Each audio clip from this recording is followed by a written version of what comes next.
गंगा किनारे बसे बनारस के एक छोटे से गांव में जीवन हमेशा की तरह शांत और सरल था। वहां के लोग अपने दिन की शुरुआत पूजा पाठ से करते और दिन भर अपने खेतों और कामों में व्यस्त रहते। गांव का श्मशान घाट, जो नदी किनारे था, सभी के लिए एक पवित्र स्थान था। वहीं अंतिम संस्कार के कर्मकांड होते और वहीं के पुजारी बाबा त्रिलोकनाथ यह सुनिश्चित करते कि मृत आत्माओं को शांति और मोक्ष मिले।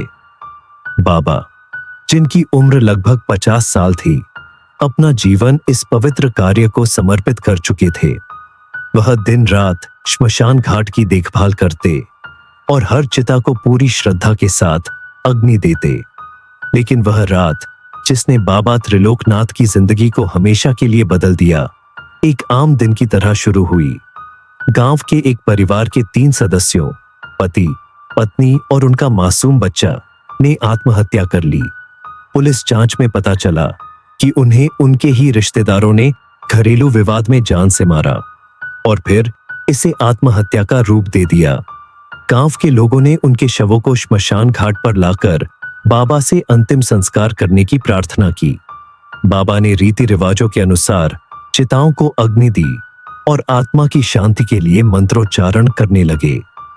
अंतिम संस्कार के बाद गांव वाले वहां से लौट गए, पर बाबा घाट पर ही रुके। श्मशान की चिताएं धीरे धीरे शांत हो रही थीं, लेकिन उनमें से उन 3 चिताओं की लपटें अब भी तेज थीं, मानो वे इंसाफ की मांग कर रही हो। बाबा ने इसे अनदेखा करने की कोशिश की और अपनी पूजा में लग गए, लेकिन तभी उन्हें एक बच्चे के रोने की आवाज सुनाई दी। आवाज इतनी स्पष्ट थी कि बाबा को लगा कि कोई बच्चा शायद घाट पर आ गया है। उन्होंने चारों ओर देखा, लेकिन वहां कोई नहीं था। श्मशान घाट पर घना अंधेरा और गहरी खामोशी छाई हुई थी। डर और हैरानी के बीच बाबा घाट के दरवाजे बंद करके भीतर चले गए। जैसे ही उन्होंने दोबारा मंत्रोच्चारण शुरू किया, उन्हें फिर से आवाज सुनाई दी, बचाओ, बचाओ, ये हमें मार देंगे। इस बार आवाज बहुत तेज थी। बाबा दौड़ते हुए बाहर गए, लेकिन वहां भी कोई नहीं दिखा। उनकी नजर फिर से उन 3 चिताओं पर गई। अब वे चिताएं बाकी चिताओं से अलग जल रही थीं। उनकी लपटें और भी ज्यादा ऊंची हो गई थीं।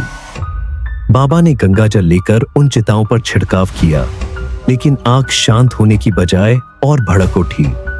बाबा को समझ आ गया कि यह कोई सामान्य घटना नहीं है। उन्होंने तुरंत हवन की तैयारी शुरू की और मंत्रोच्चारण करने लगे। उनके मंत्रों की गूंज से पूरा श्मशान घाट भर गया। तभी अचानक उन तीनों चिताओं से धुआं उठने लगा और उसमें से 3 आकृतियां उभर कर सामने आईं। वे कोई और नहीं बल्कि वही पति, पत्नी और बच्चा थे जिनका अंतिम संस्कार बाबा ने किया था। बाबा ने जब यह दृश्य देखा तो उनकी आंखें फटी की फटी रह गईं। उनके हाथ कांपने लगे और डर के मारे वह पीछे हट गए। कौन हो तुम? बाबा ने कांपती आवाज में पूछा। उनमें से पति ने कहा, हम वही हैं जिनका आपने आज अंतिम संस्कार किया। हमें मारा गया है, हमारी आत्मा को मोक्ष नहीं मिला। हमारा समय अभी नहीं आया था। जब तक हमें न्याय नहीं मिलेगा, हम यूं ही भटकते रहेंगे। पत्नी ने जोड़ा, हमने क्या गलत किया था? हमारे छोटे बच्चे का क्या दोष था? वह तो अभी कुछ समझ भी नहीं पाया था। बाबा ने अपने आप को संभाला और उनसे पूछा, तुम्हें क्या चाहिए? मैं तुम्हारी कैसे मदद कर सकता हूं? बच्चे की आत्मा ने रोते हुए कहा, हमें न्याय चाहिए। हमारे कातिलों को सजा मिलनी चाहिए ताकि और किसी के साथ ऐसा न हो। बाबा ने आत्माओं को शांत करने का वचन दिया और अगले ही दिन गांव की पंचायत बुलवाई। बाबा ने गांव वालों को पूरी घटना बताई और कहा कि जब तक उन निर्दोष आत्माओं को न्याय नहीं मिलेगा, वे शांति से मोक्ष को प्राप्त नहीं कर सकेंगी।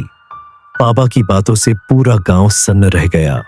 लोग अपराधियों को पकड़ने और उन्हें सजा दिलाने की योजना बनाने लगे। अंततः गांव वालों की कोशिशों से उन कातिलों को गिरफ्तार कर लिया गया और उन्हें सजा मिली। जिस दिन उनके अपराधियों को न्यायालय से सजा सुनाई गई, उस रात बाबा ने श्मशान घाट में हवन किया। उस हवन के दौरान उन 3 आत्माओं ने बाबा को धन्यवाद दिया और कहा, अब हमें शांति मिल गई है, आपका आभार बाबा। उस दिन के बाद श्मशान घाट पहले की तरह शांत हो गया, लेकिन बाबा त्रिलोकनाथ को वह रात हमेशा याद रही जब उन्होंने न्याय के लिए भटकती आत्माओं को उनकी मंजिल तक पहुंचाया। इस कहानी का नैतिक संदेश यह है कि अन्याय और पाप से कभी भी शांति नहीं मिल सकती। निर्दोष लोगों के साथ अन्याय करने वालों को अपनी करनी का फल भुगतना पड़ता है।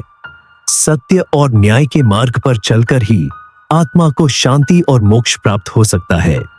यह कहानी हमें सिखाती है कि हमें हमेशा सच का साथ देना चाहिए और किसी के साथ अन्याय या दुर्व्यवहार नहीं करना चाहिए, क्योंकि हर पाप का हिसाब कभी न कभी होता है। अगर आपको यह कहानी पसंद आई हो और ऐसी ही और रोमांचक कहानियां देखना चाहते हैं तो हमारे चैनल को सब्सक्राइब करें, वीडियो को लाइक और शेयर करना न भूलें। मिलते हैं अगली डरावनी और दिलचस्प कहानी के साथ। धन्यवाद।